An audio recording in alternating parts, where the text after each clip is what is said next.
Pronto. Ya.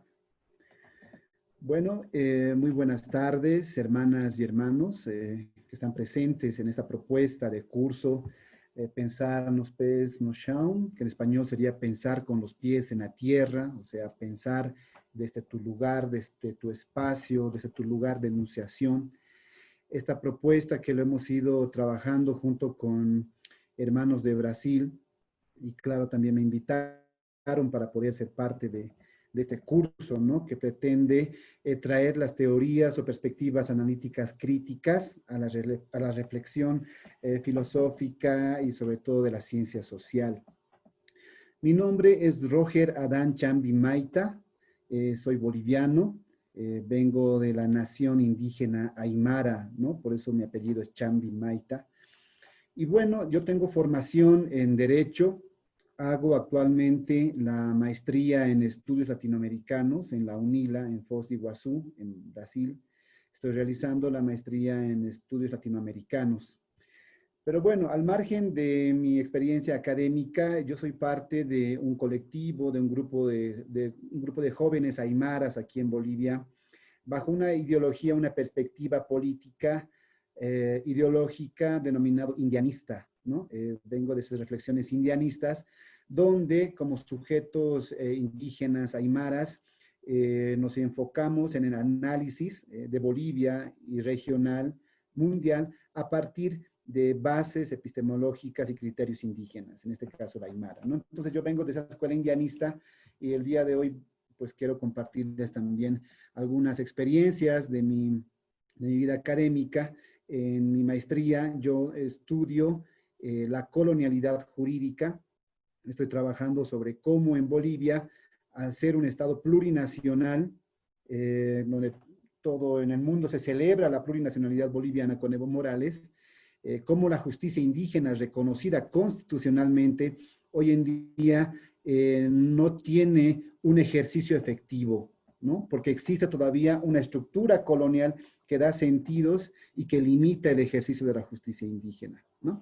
Entonces, por eso para el día de hoy yo les traje una charla, como ustedes seguramente bien saben, que es la colonialidad del poder de Aníbal Quijano.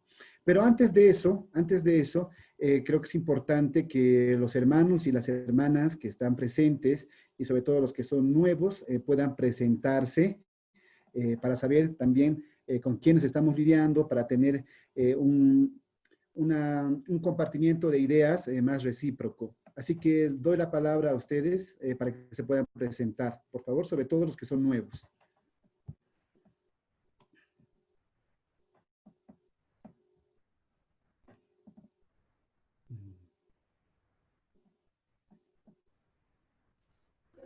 Vou começar me apresentando então, gente, porque logo mais eu preciso abandonar a aula por conta de uma reunião do trabalho. Meu nome é Jefferson, eu sou aqui de Santo André, eu sou formado em filosofia pela Universidade Metodista de São Paulo, estudei com alguns colegas que estão participando aqui do curso hoje, inclusive, e trabalho no SESC, no Serviço Social do Comércio, aqui em Santo André, na unidade aqui de Santo André. Hoje eu sou animador cultural, eu já dei aula em escola pública, mas hoje eu trabalho na gestão cultural aqui do SESC. É um prazer conhecer vocês. E aí, à medida do possível, vou tentar conciliar os horários aí de reunião de trabalho para poder ver as aulas, senão eu vou ser obrigado a acompanhar as gravações depois. Obrigado. Un placer, Jefferson, un placer de verdad. Abrazos desde Bolivia para ti. Bueno, ¿quién más? Posso falar? Meu nome é Fábio, eu também estudei filosofia na Universidade Metodista do ABC, e atualmente eu estou morando aqui no estado de Goiás, no centro-oeste brasileiro. E esperando não morrer também. Claro. Un placer, Fabio, igualmente. Abrazos. Catrina? Bom, eu sou a Catrina, eu fui colega dos dois na Metodista, agora eu sou psicanalista. Vamos ver para onde vai ir esse curso aqui, para onde vai me levar. Qué lindo. Un gusto, Catrina. No sé quién más se va a presentar. Olá, Olá, sou o Bruno, sou estudante de filosofia do segundo semestre, sou aluno do professor Hugo e sou daqui de Campinas. Un placer, Bruno, un placer. Gustavo, creo que querías tu saludar.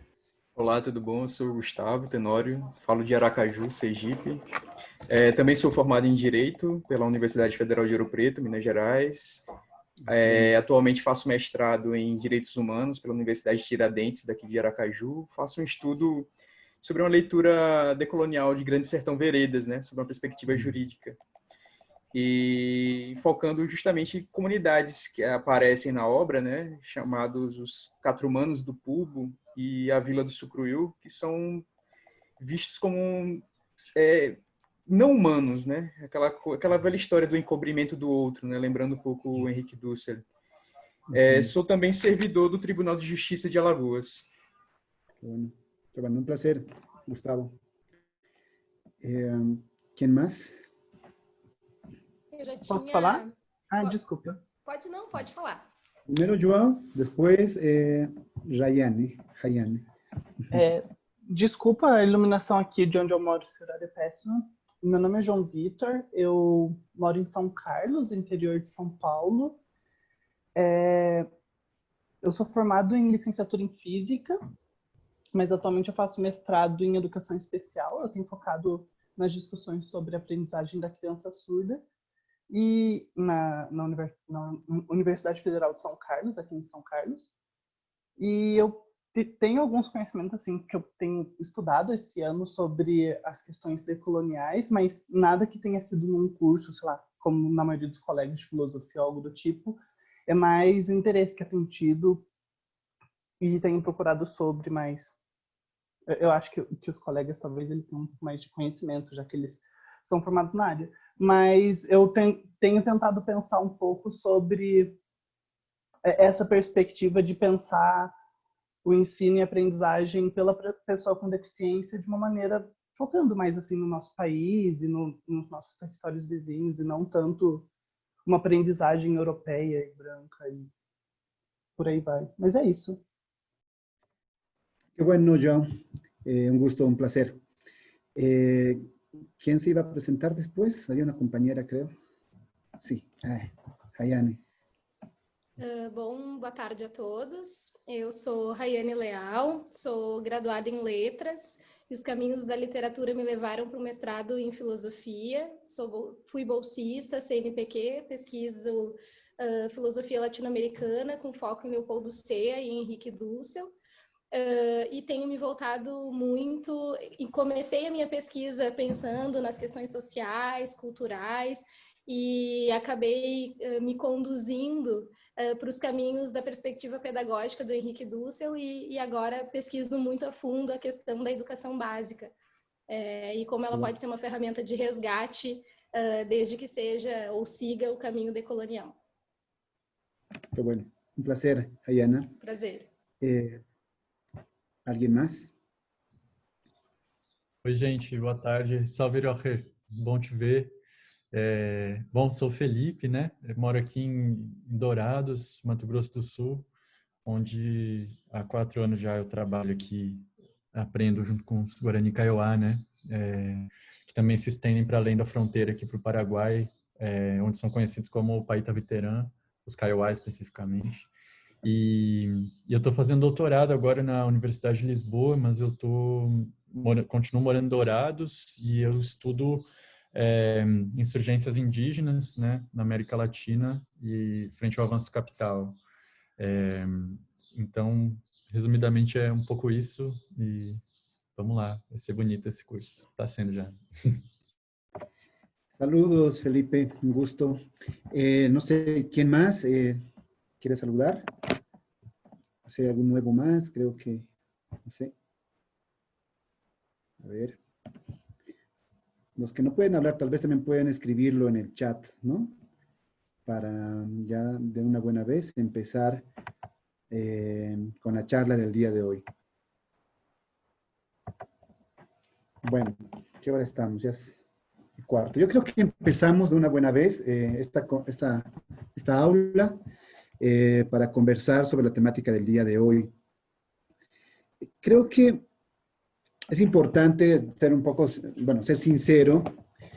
Desde los movimientos indianistas en Bolivia, desde los movimientos políticos indígenas, hay una mirada un tanto recelosa, ¿no?, con las perspectivas decoloniales, porque en teoría, desde la academia, la escuela decolonial sería aquella escuela descolonizadora, ¿no?, que va a ser no solamente academia, sino también un activismo político dentro de la universidad, porque está pensando los pueblos oprimidos latinoamericanos, ¿no? Pero desde la academia, desde un lugar donde seguramente ustedes bien saben, es un lugar pues que tiene privilegios, ¿no? Y donde muchas veces diremos así, sus objetos de estudio, usaremos esa palabra tan positivista, ni siquiera logran leer o tener alcance de lo que se está hablando sobre ellos, ¿no? Aquí en Bolivia, por ejemplo, no sé si ustedes conocen, existe una socióloga que es una cientista social muy reconocida en el país, que se llama Silvia Rivera Cusicanqui, quien en muchas oportunidades ha criticado sobre todo a Walter Miñolo, a Nelson Maldonado Torres, a Quijano, no, a muchos, porque estos se atribuían el carácter de académicos descoloniales, pero desde un lugar académico, universitario de Estados Unidos, ¿no? O sea, hablando de los pueblos indígenas, hablando de los pueblos afro-bolivianos o afrocolombianos, de las poblaciones negras, desde la comodidad de las bibliotecas de la Universidad de Duke, ¿no? Entonces, desde el movimiento indianista aquí en Bolivia, tenemos académicos, políticos, indígenas, que han reflexionado la perspectiva que maneja la escuela decolonial mucho antes de que existiera la escuela decolonial, pero no han sido tomados en cuenta, ¿no? Un ejemplo sería, por ejemplo, Fausto Reinaga, ¿no? Fausto Reinaga ya en 1960 ya empezaba a hablar sobre cómo afectaba el eurocentrismo en Bolivia y cómo los indígenas eran totalmente sometidos y anulados por la historia oficial boliviana.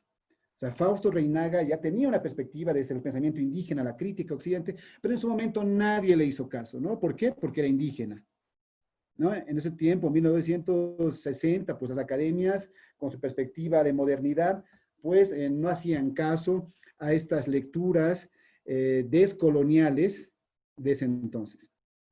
Pero cuando la universidad estadounidense ya sostiene la postura crítica descolonial, recién la academia aquí en Bolivia empieza a tomar en cuenta las críticas, este tipo de críticas que ya se hacía anteriormente, pero no eran tomadas en cuenta porque eran otros los sujetos, eran otros los colores de piel, eran otras las voces de donde venían la crítica.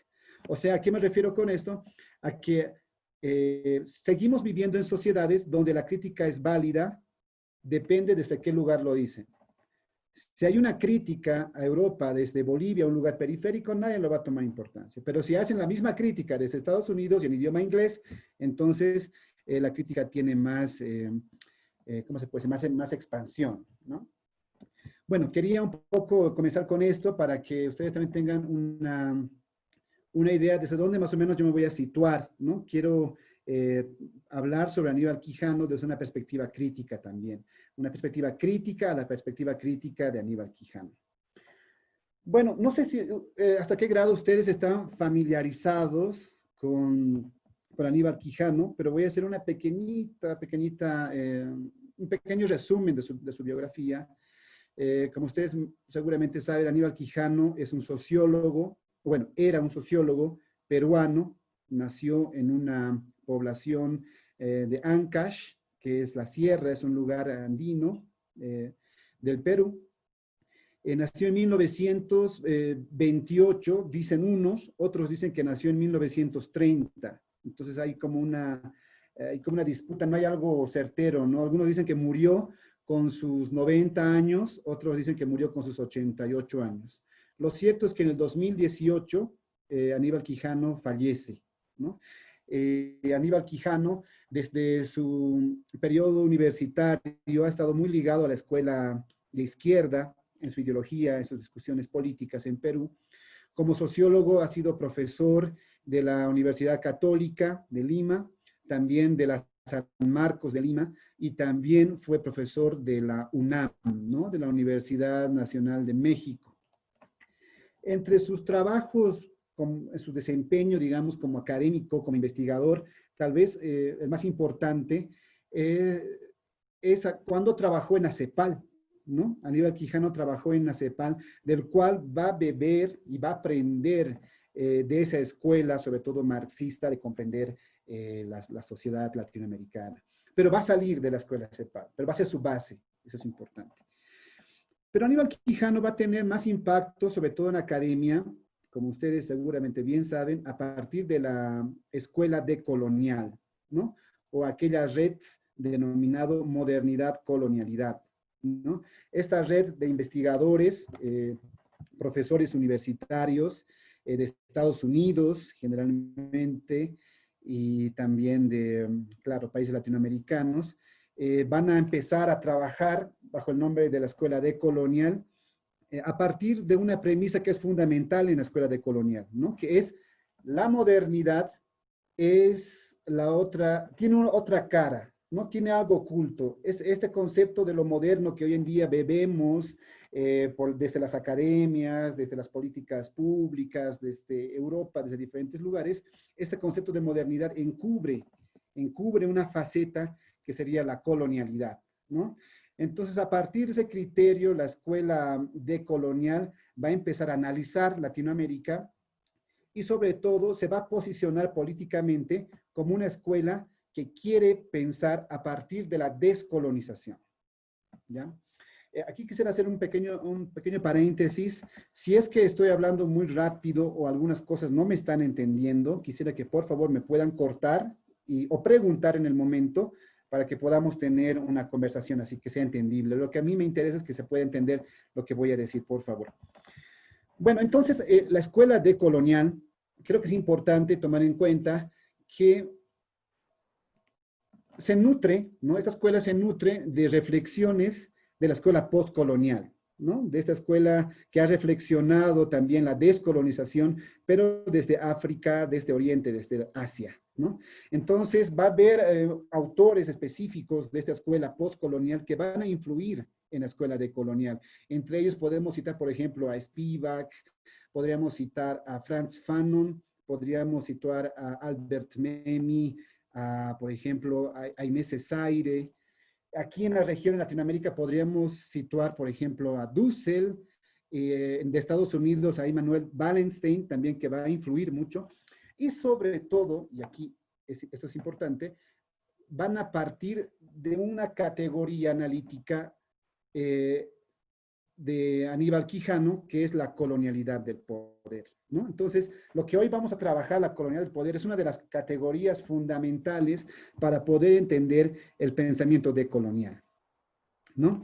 Entonces, la colonialidad del poder, esta categoría trabajada por Aníbal Quijano, va a ser esa categoría que va a sustentar las reflexiones del pensamiento o de la escuela o de la red decolonial. Pero ¿cómo entendemos esto de la colonialidad del poder, ¿no? Recordemos que Aníbal Quijano trabajaba en ACEPAL.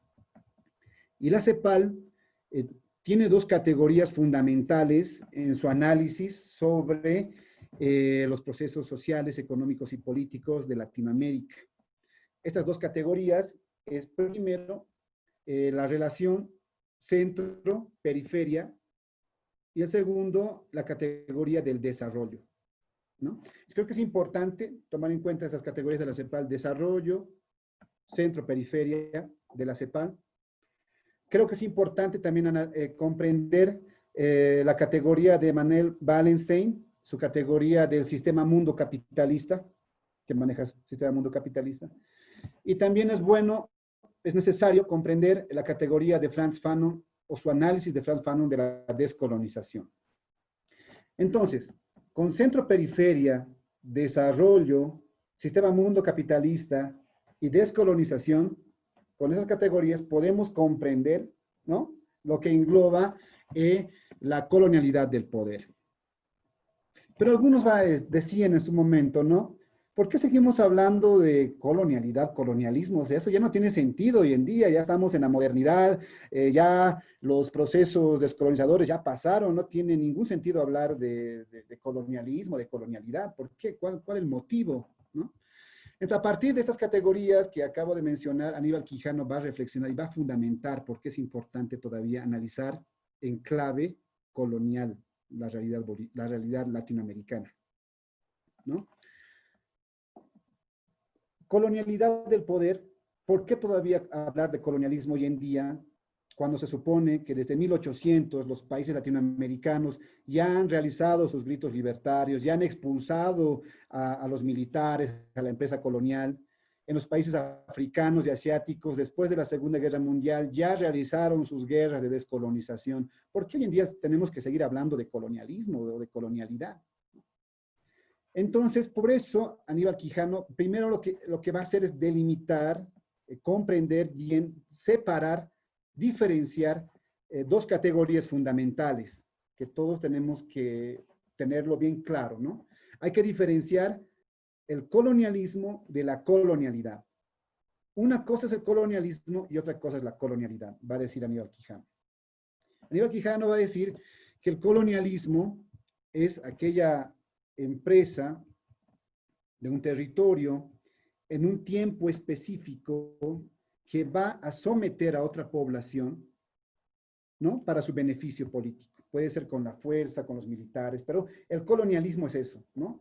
El colonialismo se sitúa en un tiempo específico, en un territorio específico.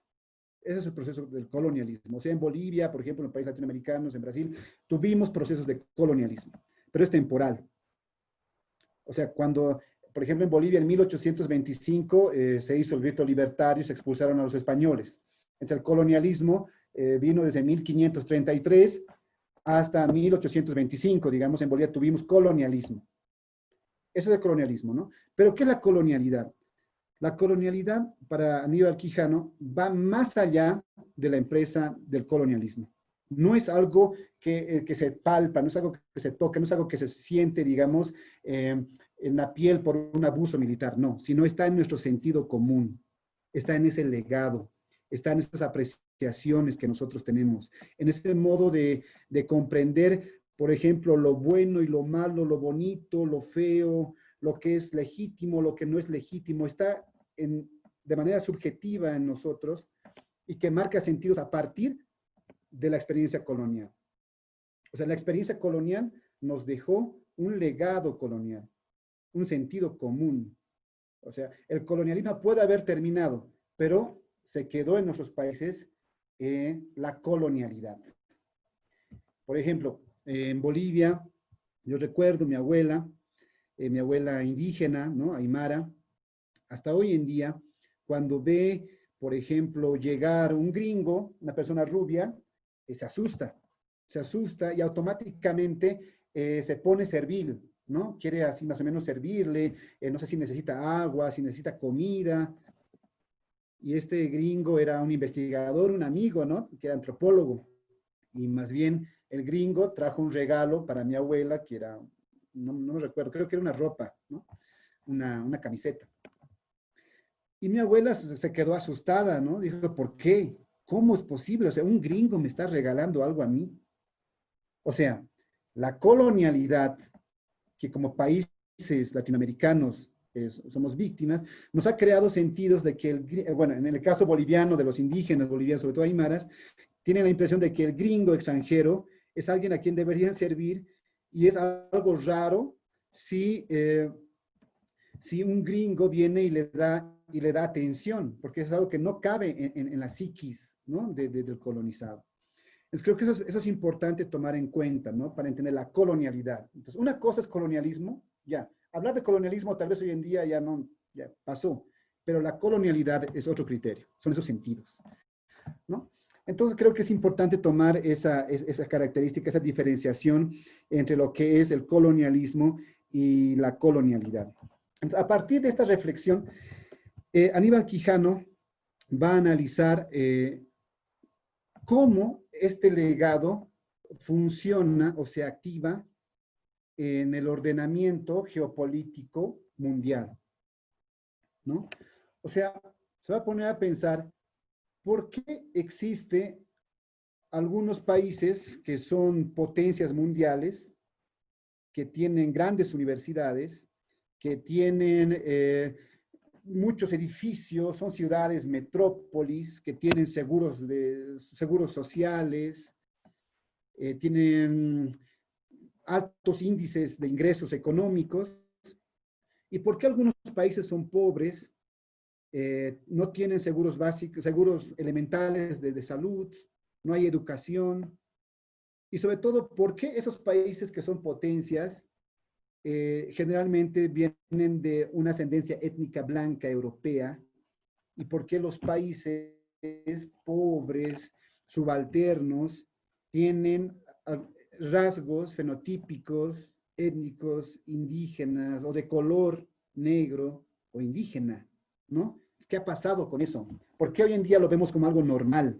Que lo digamos, por ejemplo, en la universidad, en Derecho, por ejemplo, yo recuerdo en mi universidad, cuando venía un profesor de Derecho, un abogado que era indígena, pues los estudiantes hacían bulla, no hacían mucho caso, ¿no? No le hacían mucho caso porque era indígena. Pero cuando llegó un profesor invitado así de Estados Unidos o de España, un profesor blanco, bien cambiado, los estudiantes se quedaban callados y se ponían a atenderlo, ¿no?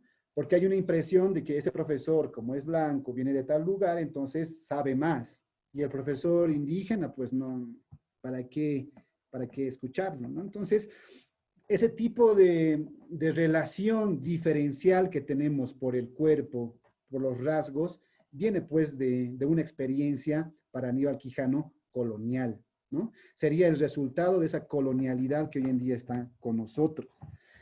Entonces, Aníbal Quijano, para comprender y para también desnaturalizar, ¿no? Porque hoy en día mucha gente todavía comprende como algo natural, algo normal, que los europeos sí o sí son los más modernos, los más avanzados, los más todavía santos, porque hay un criterio de santidad a partir de las figuras de Cristo, de los ángeles, ¿no? Como una persona blanca, de ojos celestes, de ojos verdes, y digamos el malo, el feo, el diablo, por ejemplo, con un color más oscuro, ¿no? Con cabello negro. Entonces hay sentidos diferenciadores que hoy en día lo hemos normalizado. Entonces, para problematizar esa normalidad con cual nosotros nos desenvolvemos hoy en día, entonces Aníbal Quijano va a trabajar esta categoría de la colonialidad del poder que responde a criterios coloniales. ¿Cuál sería el primer criterio que Aníbal Quijano pone en el análisis para comprender la colonialidad del poder? Aníbal Quijano va a ser uno de los primeros sociólogos en Latinoamérica que va a poner la categoría raza como categoría de análisis social, la raza. Pero ¿cómo comprendemos la raza, no? Aníbal Quijano va a decir que Europa, al llegar al Nuevo Mundo, como nos llamaron, una de sus primeras discusiones va a ser, como ustedes seguramente bien saben, es si nosotros, los amerindios, los de Abya-Yala, tantos nombres nos han puesto, los indígenas, teníamos alma o no, ¿no? O sea, para tener primero un contacto, una relación, tenían que saber qué éramos nosotros, ¿no? Porque estaba en duda que nosotros seamos humanos. Y como ustedes bien saben, al final de cuentas, en esa discusión, se optó en que nosotros, los indígenas de este continente, sí éramos humanos. Pero, para ese entonces, el proceso colonial, el dominio colonial ya se había instituido, la violencia, la fuerza, la matanza de tantos pueblos indígenas. Ustedes saben esa historia. Ya estaba creando sentidos y prácticas en este nuevo territorio, ¿no? A pesar de que se han dicho que nosotros sí éramos humanos, la relación del otro con los pueblos indígenas era atroz. Y sobre todo, creo que es importante también mencionar esto, que la empresa colonial se va a dedicar a crear un discurso legitimador de sus hazañas, de sus matanzas. O sea, en un principio la empresa colonial vino con sus armas, con sus militares, explotación, mataron muchos indígenas, sacaron los recursos, el oro, la plata, pero no fue suficiente eso. O sea, eso hasta un momento sirvió, porque después los pueblos indígenas hicieron resistencia, ustedes saben, hubo mucho movimiento, enfrentamientos, guerras en ese territorio. Entonces, paralela a la dominación militar colonial, el colonialismo tuvo que crear un discurso que legitime su dominio, que legitime su matanza, que legitime su superioridad o su potestad para poder dominar estos pueblos.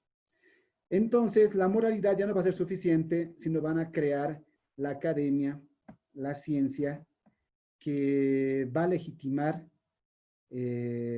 las acciones de la empresa colonial contra los pueblos colonizados, ¿no? Entonces, creo que es importante en esta relación tomar en cuenta que el criterio de raza aquí va a surgir como que los europeos que vienen desde un determinado territorio, que tienen una determinada fisionomía, rasgos y hasta color, tiene la potestad, la legitimidad, desde la academia, lo van a decir, desde la ciencia, desde las universidades de ese entonces, van a sustentar que eran los que estaban destinados a poder dominar, gobernar y matar a las personas de este nuevo territorio, ¿no? Entonces, todo aquello que es étnicamente diferenciado a Europa van a ser los sujetos de explotación de Occidente o de los países europeos, ¿no? En este caso, los indígenas de Abya y los africanos que llegaron como esclavos aquí en Latinoamérica, en América. Entonces, la universidad, o diremos los académicos de ese entonces, van a transformar la categoría de raza, que anteriormente se usaba como categoría para poder diferenciar tal vez especies de plantas o de animales, lo van a empezar a usar como categoría para diferenciar a las personas, ¿no? Van a tratar, no van a tratar, lo van a hacer, ¿no? Van a fundamentar la diferencia entre colonizadores y colonizados a partir de la categoría raza, donde Europa va a ser el centro, blanco, colonizador, y los demás indígenas, negros, los colonizados, los subalternos, ¿no? Y lo van a naturalizar. Eso es muy importante que se tome en cuenta, ¿no? Esta racionalidad moderna, europea, va a naturalizar las diferencias raciales, cosa que nunca se había hecho en la historia de la humanidad, ¿no? Y sobre todo, se va a deshumanizar a los pueblos indígenas y a los pueblos africanos. O sea, para poder explotar a los pueblos indígenas, se les va a quitar su humanidad, se les va a explotar tanto, se les va a quemar por ejemplo, en el caso andino boliviano, aquí los incas teníamos nuestros quipus, ¿no? Que los quipus es como un tipo de tejidos donde se descifraba, se codificaban números, estadísticas, historias. O sea, teníamos un modo de comunicarnos y de guardar la memoria a partir de los quipus. Habían como grandes bibliotecas de quipus, pero los colonizadores van a quemarlo, van a ocultarlo, van a matar a nuestros chamanes, van a quitar toda nuestra riqueza cultural hasta vaciarnos de toda nuestra historia, deshumanizarnos y poder tener control sobre nuestros cuerpos, sobre nuestros destinos, ¿no? Entonces, a eso va a justificar esa racionalidad moderna también. Aníbal Quijano, al margen de la categoría raza, que es fundamental para comprender la colonialidad del poder, va a decir también que hay un aspecto fundamental que es la racionalidad moderna. Esta racionalidad moderna va a llegar para justificar, para legitimar la empresa colonial, ¿no? Y esta racionalidad moderna solo ocurre cuando el oprimido, el colonizado, ha perdido toda su humanidad por la empresa colonial. Ya comprendiendo cómo existe una racionalidad moderna que justifica el dominio colonial y también comprendiendo que Europa va a constituir la categoría raza para poder diferenciarse, o sea, para decir que hay unos que son inferiores y otros que son superiores, Aníbal Quijano va a poner una categoría que es fundamental también para comprender la colonialidad del poder, que es la división racial del trabajo.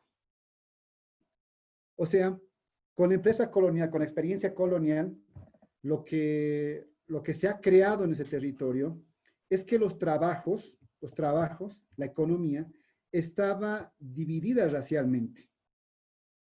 Unos eran los que tenían que trabajar sin sueldo, explotados, tenían que someterse a los pedidos y a los caprichos del colonizador, o sea, los indígenas, los africanos, y otros, en este caso los europeos, los blancos, como se los decía, eran los que recibían todos esos beneficios, ¿no? Los que tenían la potestad de obligar a un indígena o a poblaciones africanas que trabajen para uno mismo. Entonces, todas estas prácticas de diferenciación racial, de un tipo de racionalidad y de un tipo de división del trabajo, va a crear sentidos comunes, va a crear un legado en nuestras sociedades, ¿no? Que con la finalización de del proceso del colonialismo, estas prácticas, estos sentidos, hoy en día todavía se quedan, ¿no? Desde lo local hasta lo mundial, ¿no? Por eso Aníbal Quijano va a analizar cómo el sistema mundo, por ejemplo, que analizaba Wallenstein, o el centro-periferia que analiza la CEPAL, sí, tienen razón, hay un centro-periferia, hay un centro que es Europa, Occidente, y hay una periferia que son los países del tercer mundo o africanos, asiáticos. Sí hay un sistema mundo donde hay control de poder, pero ahí va a meter su análisis Aníbal Quijano, que esta división es racial, esta división responde a criterios coloniales, porque los que están en el centro son los países del occidente, los países de Europa occidental, y los que son la periferia son los países subalternos, indígenas, poblaciones africanas, que hasta hoy en día siguen dando materia prima para fomentar estos centros, ¿no? Entonces creo que eso es importante tomar en cuenta estos tres ejes, ¿no? La raza, la racionalidad moderna y la división racial del trabajo, porque son los tres conceptos o las tres categorías para comprender la colonialidad del poder. Y eso, si ustedes hacen un ejercicio en su país o desde el lugar donde están, yo creo que pueden encontrar alguna relación semejante. Aquí en Bolivia yo puedo dar muchos ejemplos, ¿no? Sobre cómo eso hasta hoy en día se mantiene. Por ejemplo, aquí en Bolivia, los albañiles, los que son los menos pagados, no tienen seguro de salud, no tienen nada, es el lugar más precarizado de trabajo, los albañiles, los trabajadores informales, comerciantes, los que hacen los trabajos más duros y menos pagados, son pueblos indígenas, son indígenas, ¿no? Y cuando ves, no sé, a un gran ingeniero, o a un gran abogado, o a un gran, no sé, diplomático, hasta hoy en día, siendo Estado plurinacional, siguen siendo de un sector, de un cierto tipo de clase social boliviana. Entonces, hay esas diferenciaciones. Y sobre todo, creo que lo importante es las impresiones que nosotros tenemos también sobre cierto tipo de cuerpos. Yo recuerdo que un amigo, bueno, muchas personas, cuando ven a una persona que tiene el rasgo, digamos, más blanco, aquí en Bolivia, una persona indígena lo va a ver y va a presumir que es, no sé, un ingeniero, un médico, un doctor, alguien así. Sin preguntarle, sin saber nada, ya tienen una impresión de que esa persona debe ser alguien no sé, importante. Y yo le conocí a esa persona y era una persona que ni siquiera había terminado la secundaria, pero tenía ciertos privilegios dentro de la sociedad por cómo se presentó, por cómo era su cuerpo, ¿no? Y aquí, en el caso boliviano, hay un gobernador de La Paz que se llama Félix Pazzi, que es un aymara, que tiene su doctorado, no es sociólogo, ha hecho su maestría en la UNAM, ha hecho su doctorado en la UNAM, tiene mucho capital cultural, pero es aymara. y no habla muy bien el idioma español, tiene todavía unas fallas entre aymara y español, pero la gente lo discrimina, nadie lo trata como un profesional, o le dice, o le, ¿cómo se puede decir? Le desvaloran por esa condición. O sea, esos son criterios que responden a un modo, a una lógica colonial que nosotros todavía lo llevamos en la práctica, ¿no? Entonces creo que eso es importante. Tal vez otro ejemplo más puedo dar, más político. En Bolivia, no sé si ustedes sabían, el 2003, antes que Evo Morales entre al gobierno, teníamos un presidente que era un gringo, ¿no? Gonzalo Sánchez de Lozada.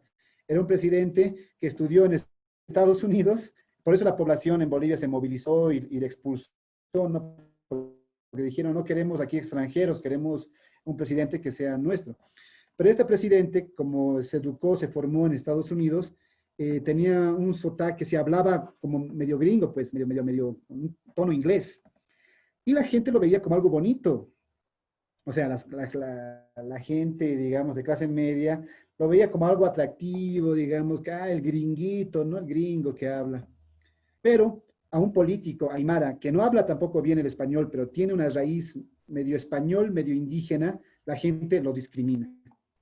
O sea, es más valorado aquel que no habla bien español con lo gringo y es satanizado, criticado aquel que habla el español medio indígena, ¿no? Entonces, esos criterios responden a un legado colonial que nosotros vamos, ¿no? Estamos llevándolo, cargamos desde la experiencia colonial.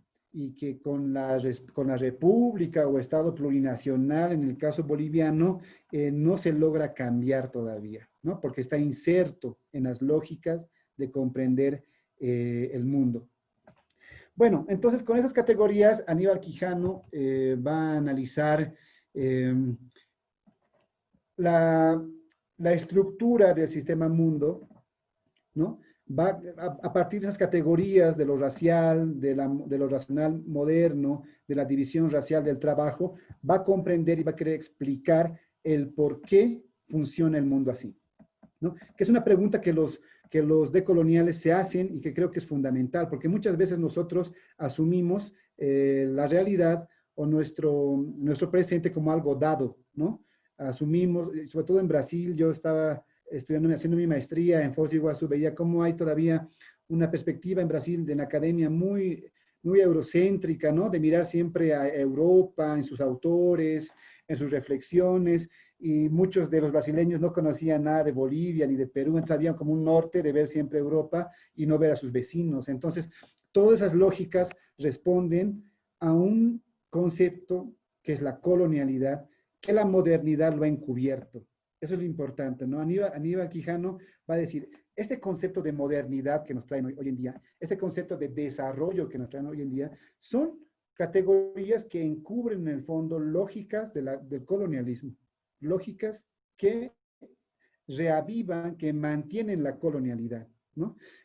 Bueno, no sé si me están escuchando, me están atendiendo, todo tranquilo hasta aquí, ¿sí? Ya. No sé si alguien me puede decir el tiempo, no sé si estamos bien, Cris. ¿Sí? Ya. Bueno, a partir de este análisis, entonces, lo que va a hacer Aníbal Quijano es reflexionar cómo salir de todo esto, ¿no? O sea, ¿para qué reflexionamos esto? Y esa pregunta creo que es importante también, porque mucha gente que piensa o ha leído las reflexiones descoloniales o decoloniales, muchos los tildan, ¿no? De que, ustedes, pero están hablando de hace 500 años, el descubrimiento, la colonialidad, se están amargando la vida, más bien hay que seguir de aquí en adelante, ¿para qué recordar lo que pasó en el pasado? Eso no tiene ningún sentido hoy en día, ¿no? Hay reflexiones que vienen desde esa perspectiva. Y para eso, Aníbal Quijano, en sus reflexiones, analiza una categoría muy importante, ¿no? Que es la descolonización.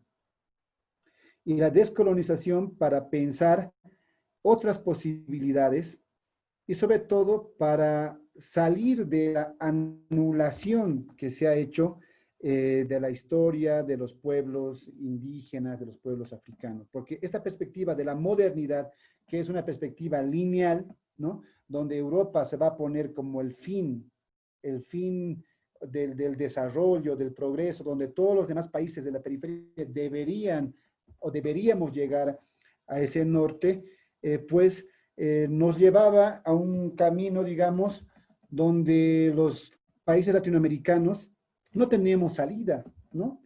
Porque entre esa relación periferia-centro, nosotros vamos siempre enviando materias primas al centro y nunca vamos a poder alcanzar esos niveles de desarrollo que nos han metido en la cabeza que deberíamos llegar, ¿no? Porque somos tercermundistas, somos incivilizados, somos supuestamente países atrasados, primitivos. Entonces, para pensar otras posibilidades de un horizonte, Aníbal Quijano, muy en concordancia con reflexiones de Chakrabarty, ¿no? De esos autores postcoloniales, va también proponer descentrar Europa, ¿no? Seguramente han escuchado hablar de esos autores. Con la Cris también vamos a dar una charla en otra clase sobre esta categoría, pero que Aníbal Quijano lo toma en sus reflexiones, ¿no? Entonces, él va a decir que nosotros como países latinoamericanos, al ya saber y tener conciencia de que nuestras relaciones sociales, nuestras relaciones económicas, nuestras relaciones políticas están marcadas por un legado colonial, por esa colonialidad, lo que debemos hacer es tener conciencia de esas relaciones y empezar a descolonizarnos, ¿no? A descolonizar. Y descolonizar, ¿qué implica descolonizarse, ¿no? ¿Qué implica luchar contra esa colonialidad del poder? Implica, en primer término, descentrar ese centro que la colonialidad ha creado, ¿no? O sea, nuestros nortes, nuestros sueños, anhelos, muchas veces están enfocados en lo que Europa, Occidente está haciendo. Entonces, una manera de poder descolonizarnos, una manera de poder luchar contra estos criterios o formas de la colonialidad del poder es descolonizarnos. Y descolonizarnos implica por descentrar Europa. Y descentrar Europa, va a decir Aníbal Quijano, no significa, digamos, ahora ya sabemos, digamos, que todo lo que nos pasa es por culpa de Occidente y los europeos, entonces tenemos que hacer a un lado, no sé, el pensamiento europeo occidental. No se trata de eso, va a decir Aníbal Quijano, sino de lo que se trata es dejar que el centro, Occidente, Europa, sea nuestra única alternativa, o sea, que sea nuestra única opción. Entre las diferentes opciones y posibilidades de vida y de sociedad, Europa tiene que ser uno más de esos, ¿no? No pretender ser el centro, como desde la conquista, desde el descubrimiento, desde la invasión de América, Europa ha pretendido, ¿no? Entonces, creo que hasta aquí puedo hacer una charla para después conversar con ustedes. Creo que va a ser mejor el debate si ustedes lanzan algunas preguntas o algunas críticas para poder trabajar más a profundidad el tema de la colonialidad del poder. Roger, tem uma pergunta, fecha também o seu áudio, por favor. Tem uma pergunta do Felipe, que no chat, que é a seguinte: Roger, a Cusicanqui fala na refuncionalização da colonização, algo que se distingue da colonialidade e que poderíamos relacionar às novas formas de integração territorial à acumulação capitalista. Como tu observa este processo e como debater a relação entre a colonialidade, um novo colonialismo e imperialismo, agenciado por uma síntese entre Estados-nação e empresas transnacionais? Fê, eu não sei se você quer fazer a pergunta, se você quer estruturar a pergunta para o Roger, o que você acha de fazer a colocação da pergunta a partir dessa lógica da Cusicanqui? Não, então, eu estava pensando aqui, principalmente por conta desse debate, né, que, claro, essa diferenciação entre colonialidade e colonialismo e tal, mas, sim, a forma clássica do colonialismo, ela chegou a um fim, no entanto, esses dias lendo Kusikank, eu pensei muito nisso, assim, né, em como que as estruturas, né, coloniais, elas são, portanto, refuncionalizadas, reestruturadas, né, reformuladas por um processo que, de algum modo, não que ele repete a história, mas ele se utiliza dos mesmos procedimentos, né, para a realização do fim último, do fim máximo do capital, que é a acumulação, né, que é a expansão contínua e desenfreada pela busca de novos territórios, né, pela extração de não, eu detesto a palavra recursos, né, mas enfim, pela extração de outros seres, inclusive, né, e portanto pela destruição da terra. E aí a minha pergunta vai no sentido de entender como que isso se atualiza, né, como que o colonialismo, enquanto uma prática transnacional, né, também mobilizada pelos grandes centros, hoje, inclusive, né, os próprios centros se multiplicam e etc., os centros de poder, no caso. Eu queria, se possível, tu comentasse um pouquinho, enfim, como tu vê esse processo, né, que a colonialidade se mantém enquanto tal, mas que aparentemente a gente vê a emergência de um colonialismo de novo tipo, que é característico dessa fase de acumulação capitalista que a gente está vivenciando, né? A gente poderia categorizar como um momento caracterizado pela espoliação ou coisa do tipo, assim, o esgotamento total da terra e das águas e de tudo que a gente compartilha, né, junto à terra. Era mais ou menos nesse sentido. Talvez tenha ficado confuso, eu estou aqui nos processos de almoço e louça ao mesmo tempo, mas é isso, um pouco. Gracias por tu pregunta, Felipe. Me parece muy, muy importante reflexionar, ¿no? Esa discusión sobre colonialismo y colonialidad. Para Aníbal Quijano, o sea, desde la perspectiva de Aníbal Quijano, la colonialidad sería la mayor expresión moderna, muy avanzada del colonialismo, porque ya no necesita tener presencia física de extranjeros con armas que te van a someter, sino ya está algo inserto en el individuo, ¿no? Ya está inserto en un horizonte. Él usa una categoría que se llama, ¿cómo es esta categoría? De que el colonialismo nos ha encantado, ha seducido, es seductor, exacto, esa es la categoría, va a decir, ¿no? Que el pensamiento moderno ha seducido al colonizado, tanto que ya no es necesario que venga una fuerza opresiva física, sino que él mismo ya quiere seguir esos parámetros coloniales, ¿no? Entonces, desde una perspectiva de Aníbal Quijano, la colonialidad sería la forma moderna del colonialismo hoy en día, ¿no? Donde ya ha superado esa presencia física como tal. Pero para otros autores, por ejemplo, como Raúl Prada, un boliviano, un filósofo del Grupo Comuna, él, por ejemplo, hace una crítica a los postcoloniales, porque primero diciendo que en Asia y en África, estos movimientos que se han llamado de descolonización, ¿no?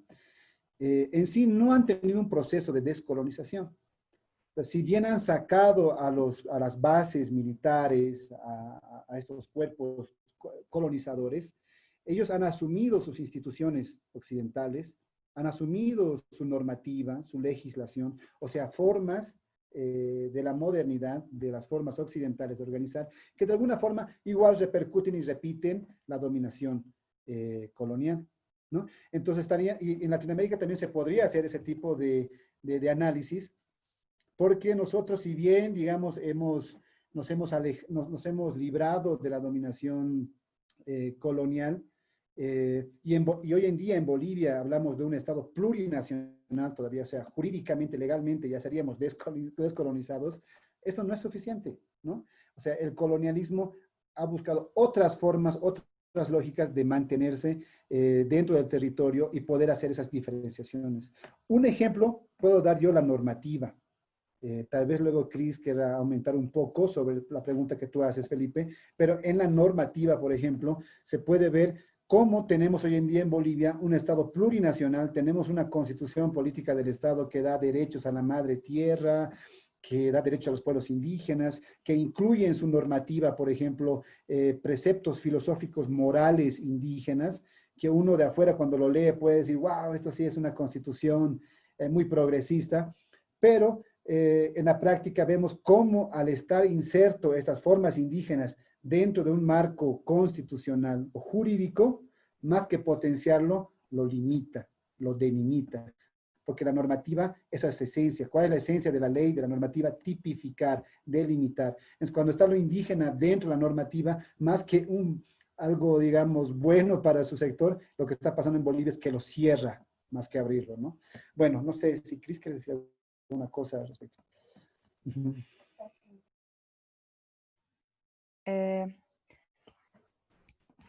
Eu não sei se eu estou aparecendo, não era para eu aparecer hoje, mas eu acho muito bacana, Fê, a tua pergunta, mas eu entendo que o Quijano trata como colonialidade é muito parecido com o que a Kusikank coloca como refuncionalização da colonização ou colonialismo. Os motivos dela não utilizar colonialidade são problemas que ela tem justamente com a escola do modernidade colonialidade. E isso ela coloca em diversos espaços, né? Porque ela foi em um determinado evento e ela estava tratando exatamente desse processo de colonização moderna, né? E disseram para ela ler o Quijano, para ela ler o Mignolo, falaram, você tem que ler esses grandes autores do decolonial. Então, eu acho que ela pegou meio que ela construiu um conflito também com o decolonial, justamente por algo que ela coloca, inclusive no livro Tcherna Kautiwa, que é um dos livros mais conhecidos dela, que trata o tema da descolonização e do que ela compreende como colonialismo, que é porque para ela, os decoloniais, o grande problema do decolonial como uma escola de pensamento é que eles apropriam o que acontece nos territórios da América Latina, criam uma teoria para isso e devolvem para essas pessoas, segundo ela, nessas mesmas palavras, vomitadas essas teorias, né? E não tem um vínculo necessariamente orgânico com essas realidades às quais eles fazem referência, estando sempre nas universidades do norte, né? Em especial Duck, né? Então, esse é o grande problema dela com a utilização desses termos. E ela diz também, Tcherna Kautiwa, que tanto o termo colonialidade quanto o termo geopolítica do conhecimento, que a gente vai trabalhar mais nas próximas aulas, mas que é um termo muito importante para o modernidade e colonialidade, eles não são extremamente críticos e radicais ao que realmente acontece na estrutura dos países da América Latina. Então, colonialidade, ela acha que é muito sutil, né? São termos muito sutis, e que manter colonialismo é perceber que ainda que essa estrutura, que era uma estrutura política, ela não exista mais como estrutura política, a maior parte dos sujeitos que mantinham essa estrutura, ou da classe que mantinha essa estrutura, ou da raça que mantinha essa estrutura, se mantém na estrutura tanto república quanto de Estado plurinacional atual na Bolívia, né? Então, por isso que ela não abre mão necessariamente disso do colonialismo. Só que não quer dizer que tanto Mignolo quanto Quijano deixam de considerar o imperialismo e a relação, por exemplo, desses Estados-nação com essas empresas transnacionais como um problema extremamente importante, né, para essa colonialidade moderna, né, que constitui essa colonialidade moderna. Então, eu acho que eles têm muita relação, só que tem esses problemas teóricos mesmo, porque ela toma o decolonial como uma crítica extremamente sutil. Eu não sei se eu consegui dialogar um pouco com o que você coloca, mas você quer falar alguma coisa, Ara? Ou você, Fê, não sei. Bueno, aquí, por ejemplo, una antropóloga, también amiga de Silvia Rivera Kusikanki, que se llama Alison Spedding, una inglesa que trabaja aquí en Bolivia, también tiene muchas reflexiones sociológicas, tiene un artículo que se llama Las fronteras del pensamiento fronterizo, ¿no? Que es una crítica específicamente a la perspectiva decolonial de Walter Mignolo. Y ella, ¿no? Pone en evidencia sobre cómo, por ejemplo, en Bolivia, muchos autores que se dicen decoloniales, pero que son indígenas, para ser publicados sus artículos o su producción intelectual, tienen que citar autores decoloniales de Estados Unidos, ¿no? Y ahí otra vez estaría repitiendo lógicas, ¿no? Lógicas de territorialidad, de geopolítica del conocimiento, en los mismos círculos decoloniales. Por ejemplo, ella da un ejemplo de Félix Pazzi, por ejemplo, un sociólogo aymara, que para hablar de la comunidad, o sea, para hablar de la comunidad aymara, que es donde este autor vive, que él es de una parte de la comunidad aymara, entonces para hablar de su propia comunidad tenía que citar, no sé, a Walter Mignolo, una perspectiva de Nelson Maldonado Torres, o sea, otra vez existían estas lógicas, ¿no? que te exigían la academia aquí boliviana, que para hacer más creíble tu propio discurso, un indígena tenía que hablar de lo indígena usando a estos autores ajenos, pero sí que tienen un recorrido académico y tienen los títulos de ser de la Universidad de Duke y todo ese tipo de títulos que tienen, ¿no? Que le dan cierto prestigio. Otro aspecto que daba también como un ejemplo a Alison sobre esas nuevas formas de colonialismo, lo diremos así, porque no quieren esto no es importante, Felipe, que hay que decirlo, que esta utilización de colonialismo y colonialidad, sobre todo en la academia, se da también por una disputa dentro de la escuela, ¿no? Esta red de colonial, ustedes seguramente bien saben, no todos son amigos, ¿no? O sea, el Nelson Maldonado Torres no está de acuerdo con Edgardo Lander, el Ramón Grossfogel critica a Walter Mignolo y el otro se critica. Uno dice que yo he creado la categoría colonial, el otro dice no, que no eras tú. Entonces, hay una discusión grande, ¿no? Entonces, bajo esa misma discusión, aquí en Bolivia, por ejemplo, si uno lee a Silvia Rivera Cusicanqui, si un decolonial lee a Silvia Rivera Cusicanqui, se va a dar cuenta que tiene muchas lógicas analíticas decoloniales, pero la Silvia Rivera Cusicanqui no se quiere decir decolonial, porque no quiere ser parte de ese grupo, ¿no? que tiene unos respectivos nombres. Entonces va a crear otras categorías, otros nombres, para poder salirse también de ese parámetro de grupo, ¿no? de análisis. Entonces, Alison Spedding va a poner como un ejemplo también de colonialismo o de colonialidad, como para poder un intelectual del sur, para poder ser conocido a nivel de la academia mundial, tiene que escribir sí o sí en idioma inglés, ¿no? Y tiene que publicar en una revista de Estados Unidos. O sea, si yo publico una reflexión genial de la decolonialidad en idioma español aquí en Bolivia, en mi ciudad, nunca me va a leer, digamos, el Walter Mignolo o de esos, ¿no? Entonces, para ser parte de para que tu voz sea escuchada, necesitas sí o sí traducirte al idioma inglés.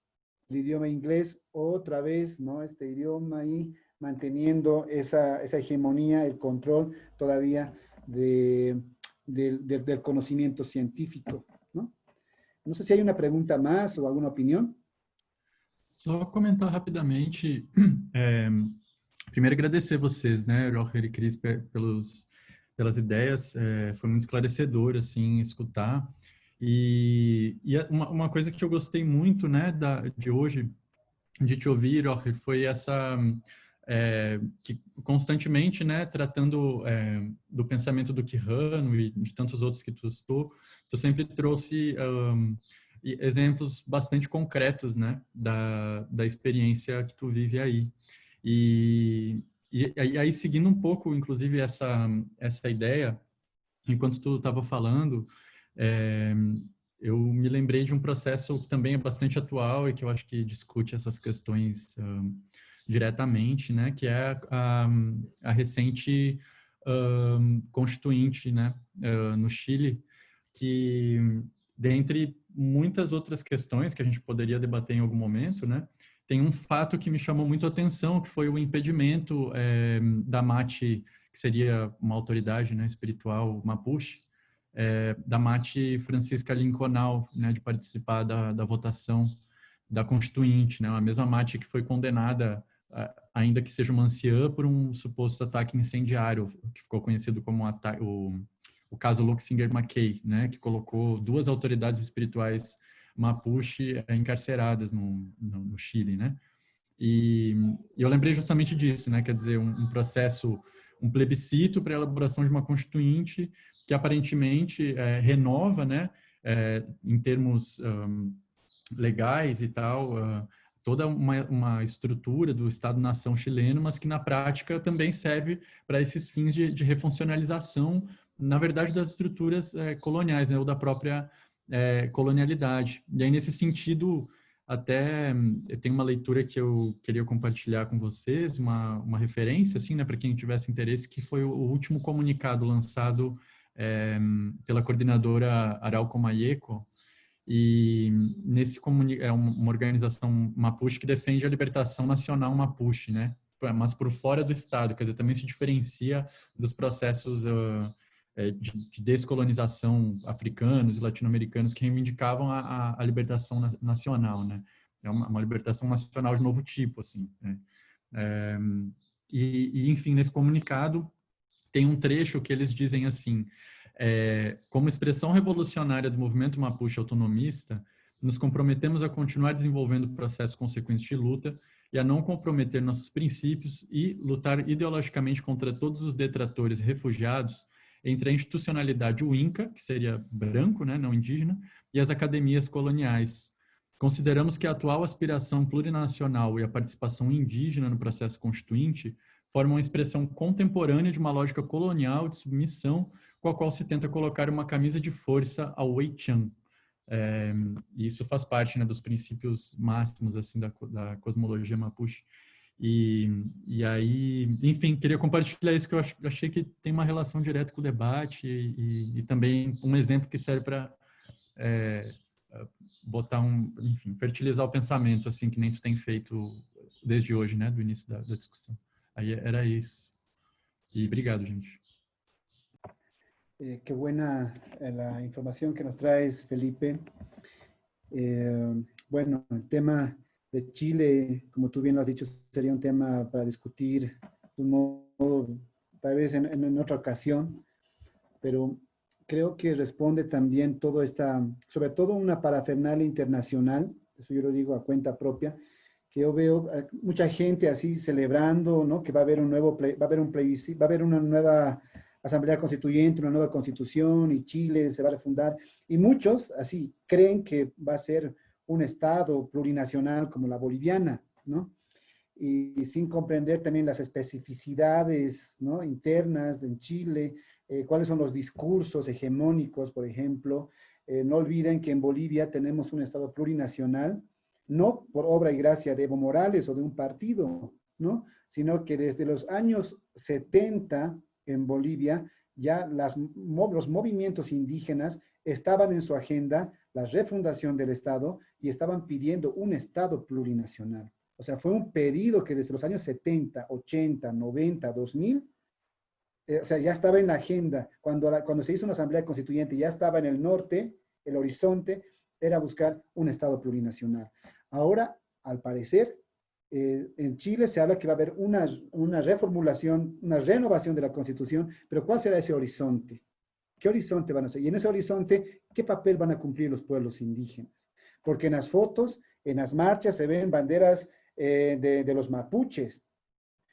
Son mapuches en sí los que están ahí. ¿No será que hay también una cierta instrumentalización también de ciertos sectores que al ver cómo está el escenario latinoamericano, discursivo, también instrumentalizan los símbolos de los mapuches? Habría que ver hasta qué grado estos pueblos indígenas van a tener representación y van a tener potestad de poder transformar o poder poner sus derechos, sus demandas en la nueva constitución política de Chile. Relacionado lo que estamos hablando ahora con respecto a Chile y pueblos indígenas y, por ejemplo, una nueva constitución, creo que es importante hablar, ya que estamos hablando de colonialidad, de la colonialidad jurídica, ¿no? abogados, sobre todo de la crítica jurídica, han trabajado este concepto, que es la colonialidad jurídica, ¿no? A veces entre los más conocidos puede estar Pedro Garzón, que es un mexicano que ha analizado la colonialidad jurídica, Óscar Correas, que es un marxista, abogado marxista mexicano, argentino, que murió este año.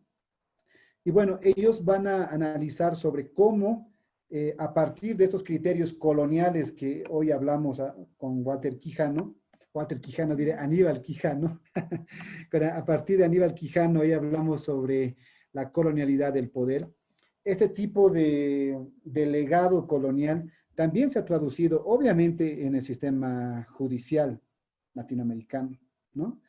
O sea, los criterios jurídicos de qué es el derecho y qué no es el derecho, igual está inserto a partir de códigos coloniales. No sé cómo funciona en el caso brasileño, pero en Bolivia, antes del Estado plurinacional, la práctica de la justicia indígena, estaba relacionada a usos y costumbres y derecho consuetudinario, ¿no? O sea, dentro del derecho, las prácticas jurídicas indígenas se lo dice derecho consuetudinario. ¿Y qué es el derecho consuetudinario? Es aquellas prácticas, aquel ejercicio que todavía no es derecho. O sea, son aquellas prácticas que se hacen por usos y costumbres. Algunos todavía lo dicen un no derecho, o algo que va a ser derecho. O sea, las prácticas jurídicas de los pueblos indígenas están tan subordinadas dentro del aparato judicial, dogmático, positivista, que la justicia indígena ni siquiera tiene la presencia de ser derecho como tal, ¿no? Entonces, ha sido una lucha grande para que los pueblos indígenas aquí en Bolivia puedan tener un sistema jurídico reconocido por el Estado. Entonces, no podemos negar también que en esa relación de colonialidad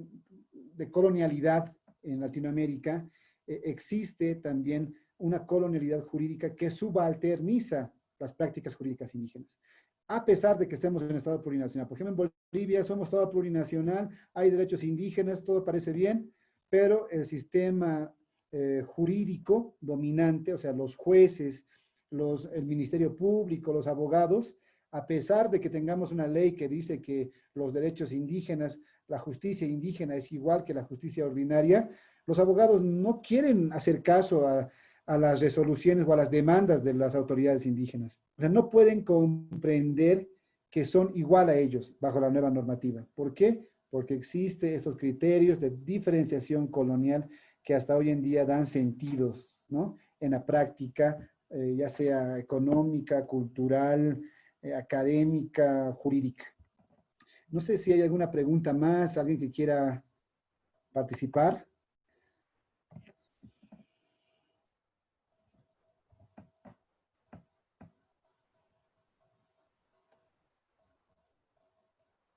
Interesante, de Felipe Matos. No sé si hay alguna pregunta.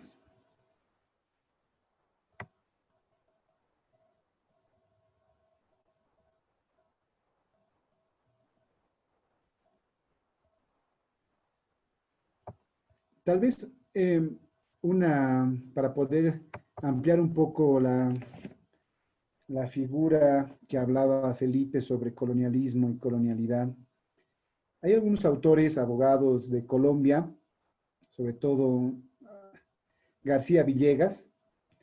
Él hace un análisis hace un intento de caracterización de cómo comprendemos el derecho en Latinoamérica.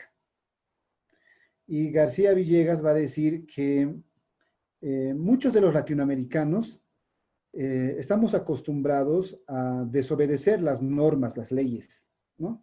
O no queremos obedecerlas porque nos parecen injustas, que responden a criterios de clase, que las leyes están hechas para privilegio de algunos sectores burgueses, capitalistas. Entonces hay una tendencia de desconocer la normativa, ¿no?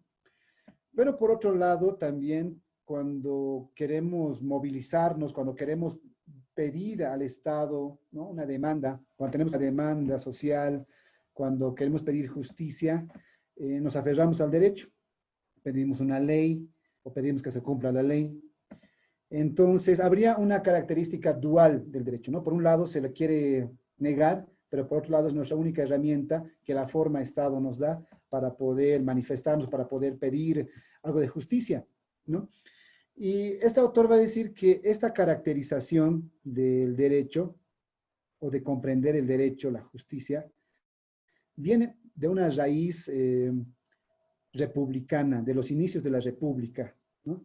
Va a decir que Simón Bolívar, al llegar con su constitución política francesa, ¿no?, una vez que sacaron al ejército español colonial, entonces Simón Bolívar nos va a traer otro documento europeo, ¿no?, ya no con esa mancha cristiana, católica, española, que se retiró, sino va a traer la modernidad, la ilustración francesa, bajo una normativa napoleónica, ¿no?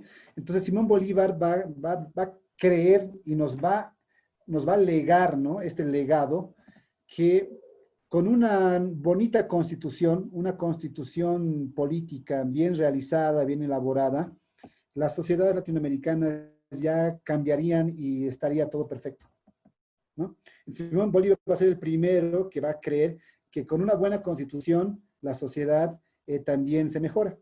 Y no fue así, va a decir García Villegas, ¿no?, sino que la sociedad latinoamericana, no por tener una bonita constitución, una constitución bien estructurada, va a cambiar sus relaciones de racismo, sus relaciones de clase, va a cambiar tantos problemas internos que las sociedades latinoamericanas después del proceso colonial hemos enfrentado y seguimos enfrentando, ¿no? Entonces va a haber una politización de la normativa, vamos a comprender la normativa como una solución política.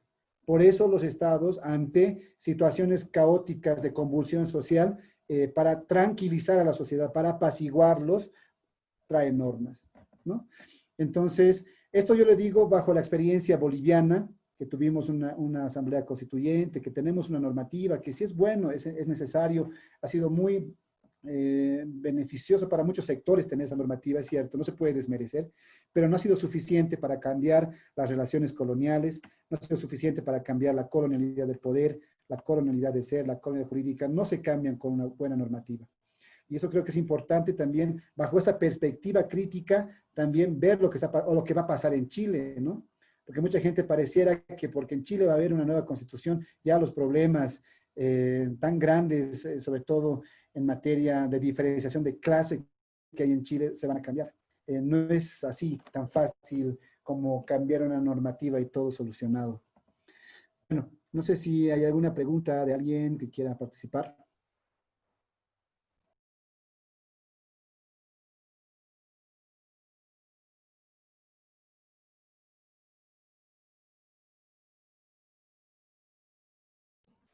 Professor, eu lembrei de dois textos, na verdade, né? Um de um professor mexicano chamado Jesus Antônio de la Torre Rangel, chamado O Direito que Nasce dos Povos, né?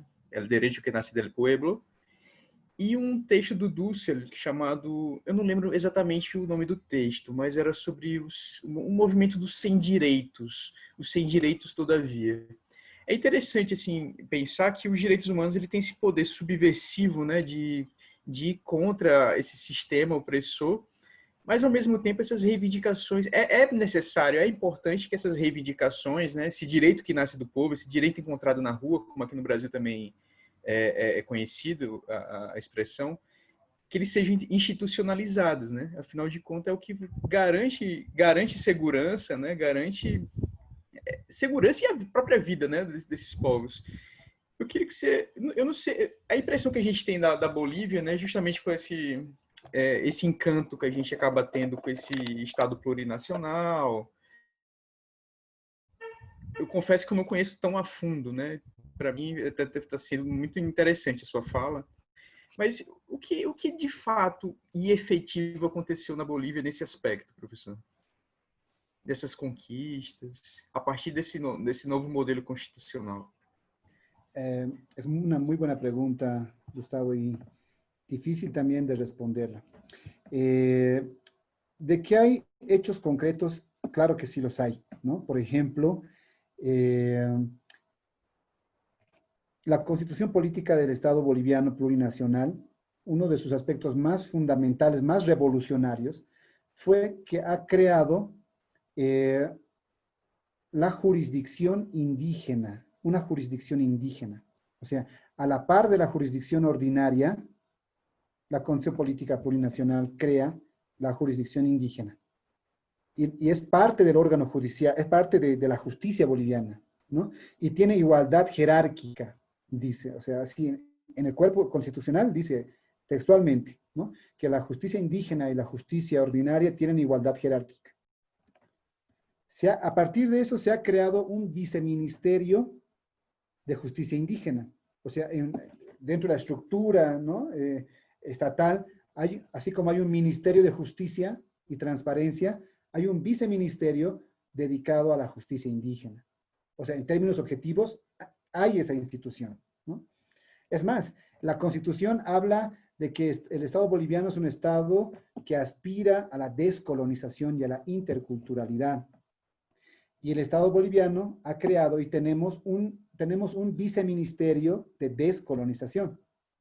O sea, hay un viceministro que está dedicado a descolonizar, ¿no? Pero una cosa, o sea, existen las instituciones, existen representantes, pero, o sea, objetivamente eso sí hay, o sea, no podemos decir que no hay.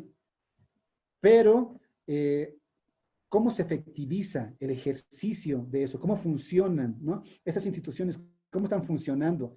Y no hay algo objetivo como tal. O sea, en la forma estructural de la institución existe, pero en la efectivación de la norma, la efectividad, ¿no? Que en derecho se habla mucho de la eficacia de la norma, no existe, ¿no? Muchas de las autoridades indígenas, al margen del Estado, están reivindicando su jurisdicción, pero han ido a buscar apoyo en el Viceministerio de Justicia, y el Viceministerio de Justicia no da ayuda, no da garantías, no les solventa, que es su deber, su misión, no les solventa. ¿Por qué? Porque hay una lectura positivista todavía de comprender el Estado plurinacional, ¿no? Mesmo, professor, rapidinho, mesmo sob o governo do Evo Morales, antes da derrubada dele? En el gobierno de Evo Morales se hizo todo eso. O sea, en el gobierno de Evo Morales, en los casi 14 años, sus autoridades no hicieron eso. Y hay textos, trabajos que pueden responder, y no me estoy inventando, no es porque yo tengo una afinidad con Evo, en serio. O sea, Evo Morales sacaron normativas, una ley de respeto a la madre tierra, por ejemplo, pero que después la actividad, por ejemplo, ¿cómo se llama? Extractivista ha seguido manteniéndose, todavía se ha ampliado más, ¿no? Entonces, ha habido muchas contradicciones entre lo que se hacía en la normativa y lo que se hace en el ejercicio. Y esto creo que es fundamental comprender, ya que ahora estamos hablando de lo decolonial. Quisiera hacer aquí una crítica que yo tengo a las lecturas desde la escuela decolonial que se tiene sobre Bolivia, ¿no? Porque año pasado, por ejemplo, con el golpe de Estado en Bolivia y lo que pasó con la renuncia de Evo Morales, muchos sectores académicos, intelectuales, sobre todo de izquierda y de coloniales, en Brasil y en México, en Ecuador, salieron, ¿no? muy sorprendidos, criticando lo que pasaba en Bolivia, ¿no? Pero yo me di cuenta, tengo la impresión de que muchas de estas personas que piensan Bolivia se imaginan o tienen la idea de una Bolivia ideal a partir de la Constitución Política del Estado. O sea, creen que porque somos un Estado plurinacional y hemos tenido un presidente indígena y tenemos normas que hablan a pueblos indígenas, en Bolivia ya estaría funcionando todo bien, ¿no? Y todavía la Constitución habla del vivir bien, habla de este nuevo horizonte civilizatorio. Entonces, había la impresión de que muchos académicos decoloniales piensan a Bolivia desde la normativa.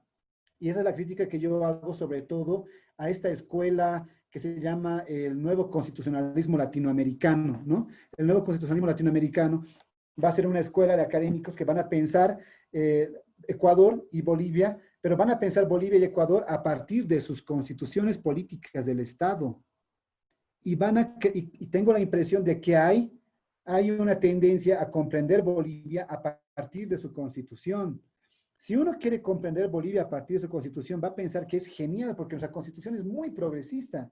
Pero, ¿en qué país de Latinoamérica? Bueno, tal vez en Brasil hay una cultura de lo que dice la ley se cumple en la práctica, pero en Bolivia, o sea, hay una brecha gigante entre lo que dice la normativa y lo que es la práctica como tal.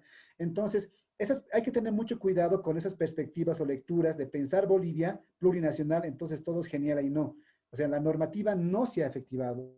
Muchos de los funcionarios del gobierno de Evo Morales han mirado, han ejercido la constitución política plurinacional bajo un lente, bajo una perspectiva todavía dogmática, jurídica, positiva. Eso es importante. Por ejemplo, voy a dar un pequeño ejemplo. El Viceministerio de Justicia Indígena, ¿no? Que en teoría debería descolonizar la justicia, debería aperturar a que los sistemas jurídicos indígenas tengan un mayor avance, pero no, en la práctica no. ¿Por qué? Porque hay un criterio positivo del derecho. ¿Cómo podemos entender esto? Voy a dar un ejemplo.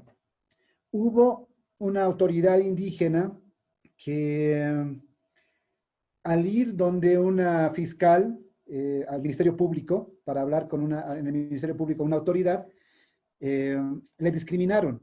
Estamos hablando en años de Evo Morales, con la normativa plurinacional. La autoridad del Ministerio Público no lo quiso aceptar para hablar con ella. La autoridad indígena dijo, pero yo soy autoridad indígena, la Constitución Política del Estado dice que hay igualdad jerárquica entre sistemas jurídicos y yo quiero reclamar, ¿no? Quiero hablar con usted porque tengo un reclamo. Y la fiscal del Ministerio Público le dijo, tú no eres autoridad indígena como yo he estudiado más de 10 años para estar aquí en este cargo en el Ministerio Público, he quemado mis ojos leyendo libros, el derecho, entonces yo soy profesional, tú no eres como yo. Y entonces la autoridad indígena discriminada contó eso a su comunidad y en su comunidad dijeron, bueno, si no te hacen caso por autoridad indígena, entonces nosotros, la comunidad, bajo nuestras costumbres, nuestras prácticas comunitarias, te vamos a denominar juez ancestral. Tú ya no vas a ser autoridad indígena, vas a ser una juez ancestral. Y con categoría de juez ancestral vas a poder hablar con esa autoridad ordinaria de tú a tú, ya que te discrimina porque eres indígena. Entonces, esta autoridad se llamó por su comunidad como juez ancestral. Y bajo esa misma lógica han creado tribunales originarios, han creado casas de justicia, han creado nombre de magistrados indígenas. Cuando el Ministerio de Justicia Indígena se enteró de esto, se escandalizó. Porque dijeron, ¿cómo es posible? Ustedes son autoridades indígenas. ¿Cómo van a usar la categoría de magistrado, de juez, de tribunal? Son categorías ordinarias, occidentales, europeas. Entonces, ustedes tienen que seguir sus propias prácticas originarias.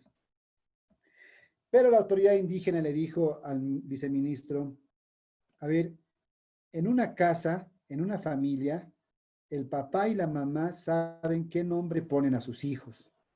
Yo no me he puesto este nombre porque me dé la gana, sino mi comunidad, al ver que no hay respeto por la justicia ordinaria, me pusieron este nombre en consenso de la comunidad para poder hablar de tú a tú.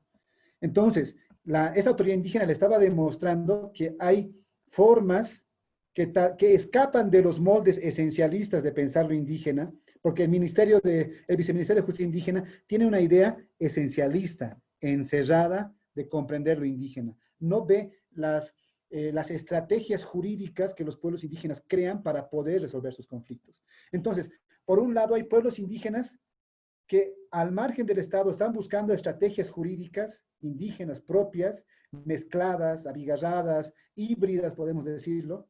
Y por otro lado, la institución tiene una perspectiva muy romantizada de lo indígena, muy esencialista, muy cuadrada, que no deja avanzar, ¿no? Entonces, a tu pregunta, ¿el Estado ha creado instituciones? Sí, objetivamente se ha creado cosas plurinacionales, pero en el ejercicio no hay un diálogo. no hay un diálogo. O sea, no hay una conexión, digamos, entre Estado que está acompañando los procesos de pueblos indígenas. No hay. Ojalá que en esta nueva gestión, con esta nueva etapa del movimiento al socialismo, haya una apertura para seguir con esos procesos descolonizadores desde la justicia, ¿no? No sé si alguien quiere opinar o alguien quiere decir algo. Eu queria só esse fato, né, que ocorreu com esse indígena em relação à questão de ser nomeado como juiz, né? Fiquei aqui pensando um pouco nas questões do Brasil, né?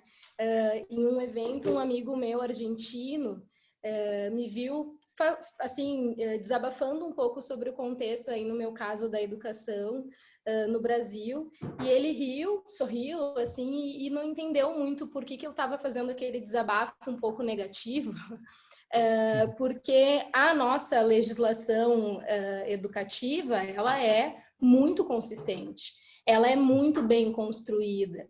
E por professores, por profissionais, pesquisadores da área da educação, inclusive com pesquisa para fora, de campo, eles trazem toda a questão das escolas indígenas também, a educação de jovens e adultos, enfim, ela está muito bem centrada, bem baseada, enfim, em todo o contexto brasileiro e latino-americano. Mas a prática, ela não é decolonial, a prática está muito longe disso, né? E, embora sim esteja ali na legislação, garanta, né, o material garante esse acesso a esse pensamento crítico, essa desconstrução, essa consciência e transcendência, enfim, a praxis no chão da sala de aula do Brasil, né, que é a formação dos brasileiros, está muito longe disso. Então, eu penso que a gente tem um longo caminho ainda para conseguir alinhar essas tantas teorias que nos norteiam, infelizmente, né? A nossa praxis cotidiana, os nossos discursos e as nossas narrativas. E fico pensando um pouco sobre as marcas profundas que a colonização nos deixou, porque a gente segue nessa linha de uma educação que segue esse caminho positivista, né? Ainda, mesmo que temos garantido por lei essa legislação intercultural, enfim, a gente ainda busca referências bibliográficas, autores, enfim, de fora, né? A construção da história, a construção da filosofia, como se dá ainda, é sempre muito estrangeira, né? Então, fiquei pensando um pouco que em todos os setores, né? A gente ainda precisa desconstruir muito e alinhar, né? E de um projeto muito político, inclusive, muito forte, para conseguir amparar, inclusive, os advogados, os juízes, os professores, né, para conseguir alinhar discurso e prática, né? É muito difícil, é um desafio para toda a América Latina, acredito. Sí, totalmente de acuerdo, Hayane. Trabajar a ver, ¿cómo podríamos decir?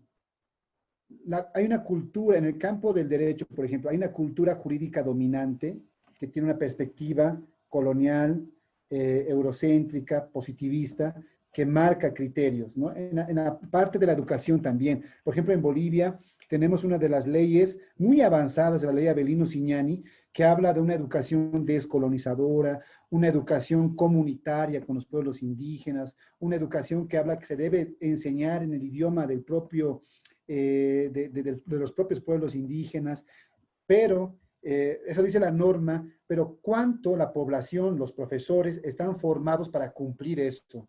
Esa es la cuestión. O sea, una cosa puede decir la norma, pero nuestra subjetividad, o sea, la colonialidad, y así está la colonialidad del ser, la colonialidad del saber, nos marca nuestros nortes y, al final de cuentas, ellos son los que crean los sentidos como sociedad, ¿no? En el Estado plurinacional, por ejemplo, aquí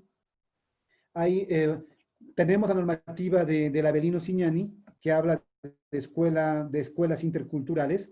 Se ha hecho programas en educación, por ejemplo, hacer universidades indígenas, se han hecho universidades indígenas, pero bueno, en teoría suena muy bien, pero ¿cómo se ha efectivado? Por ejemplo, en Bolivia tenemos la UNIBOL, que es la Universidad Boliviana Indígena. Y estas universidades, o sea, como su nombre lo dice, es un nombre para indígenas.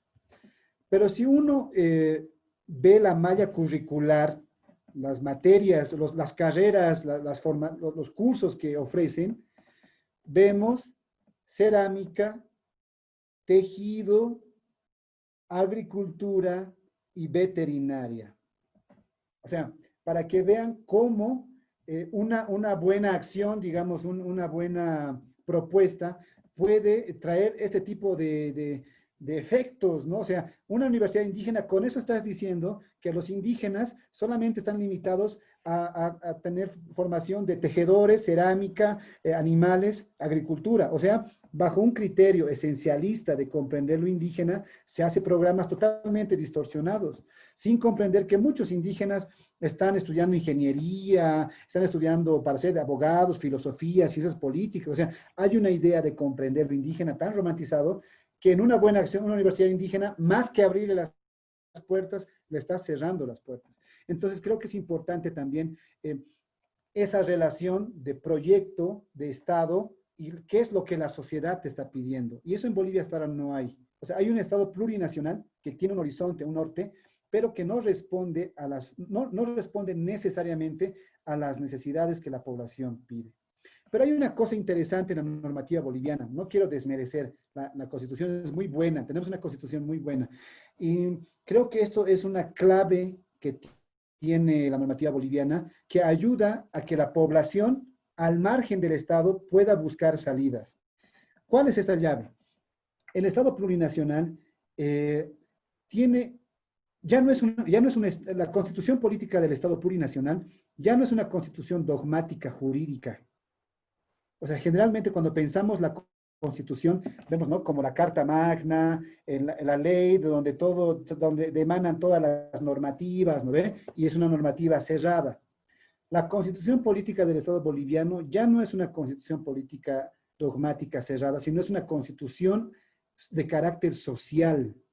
¿Eso qué significa? Que está abierto a muchas interpretaciones. O sea, en la Constitución Política del Estado Boliviano se habla del summa camañe, del vivir bien. ¿Cómo podemos comprender jurídicamente el vivir bien? ¿Cómo podemos tipificarlo? ¿Cómo podemos poner en un concepto? Es difícil. Para una aymara indígena como yo, puede tener un sentido vivir bien. Para un guaraní puede tener otro sentido, para un mestizo tiene otro sentido. Entonces la Constitución se abre a muchas interpretaciones. Y eso creo que es un elemento fundamental en una normativa, porque me hace recordar a lo que decía un antiguo jurista soviético, marxista, que se llama Evgeny Pashukanis, ¿no? Un marxista abogado, el quien va a hablar y él va a decir que un cuerpo jurídico abierto, es aquel cuerpo jurídico que debe acompañar a los procesos sociales que buscan reivindicarse. O sea, Pashukanis, que era marxista, decía que los obreros, o bueno, en ese momento, la Rusia de ese momento, que estaba en un momento de transición, no podía tener una normativa cerrada, porque las normativas cerradas son normativas liberales, son normativas conservadoras, porque ya tienen sus normas bien establecidas. Entonces, esa masa social que quiere transformarse debería tener una normativa que sea abierta al cambio. Y creo que Pashukanis tenía razón. O sea, si nosotros queremos transformarnos como sociedad, y en esa transformación queremos tener a la normativa de nuestro lado, las normativas tienen que ser abiertas, no tienen que ser cerradas.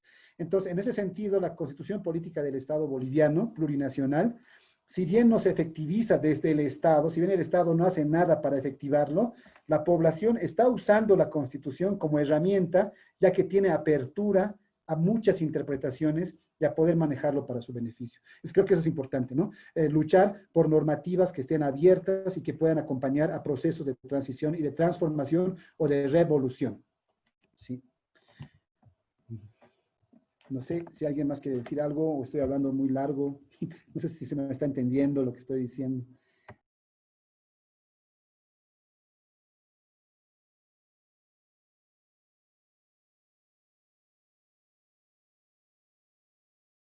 Bueno, entonces creo que con esto cerramos la charla del día de hoy. Espero haya logrado hacerme entender, espero que les haya, no sé, dejado algunas interrogantes en mi correo. Imagino que lo tienen mi correo, no sé si tienen alguna pregunta o algo así. Voy a escribir por si acaso aquí mi correo electrónico para alguna duda sobre Bolivia. Para que en otro momento podamos discutir o ampliar. También vamos a seguir dando otra charla relacionada a la colonialidad junto con la compañera Cris.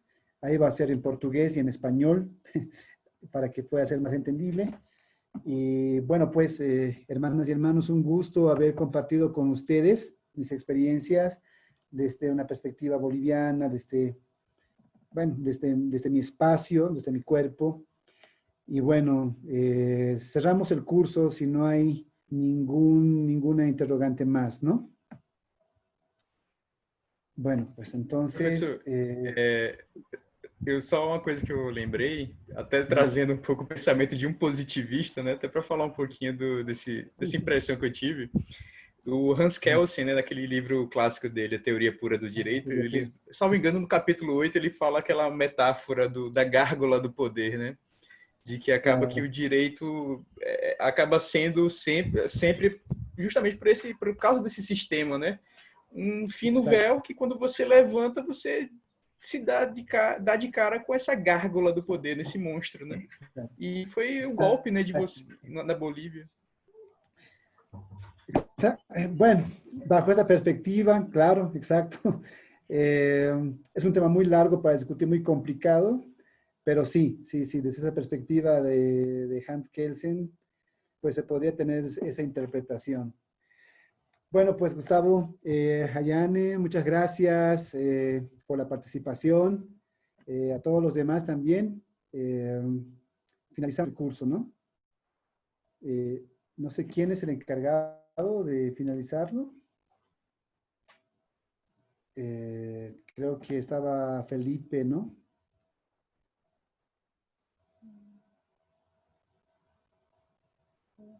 Bueno, mientras esperamos, y hablando de derecho, en Perú seguramente se informaron de lo que está pasando en Perú, ¿no? El día de ayer, igual otra vez, la normativa, el derecho sigue siendo un arma política, ¿no? Para sacar gobiernos o para legitimar gobiernos.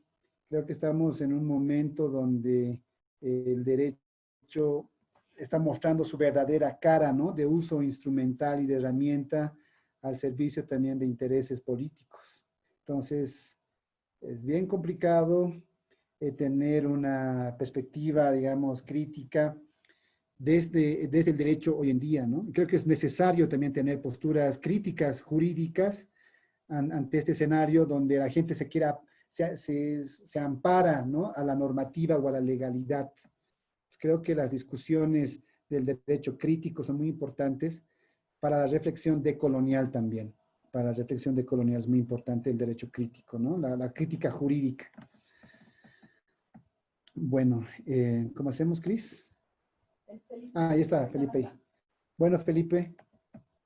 Olá. Ya acabamos el curso del día de hoy. Muito obrigado, Roger, pela sua belíssima exposição, a todos os nossos ouvintes aqui, alunos, né, que puderam contribuir de forma muito enriquecedora.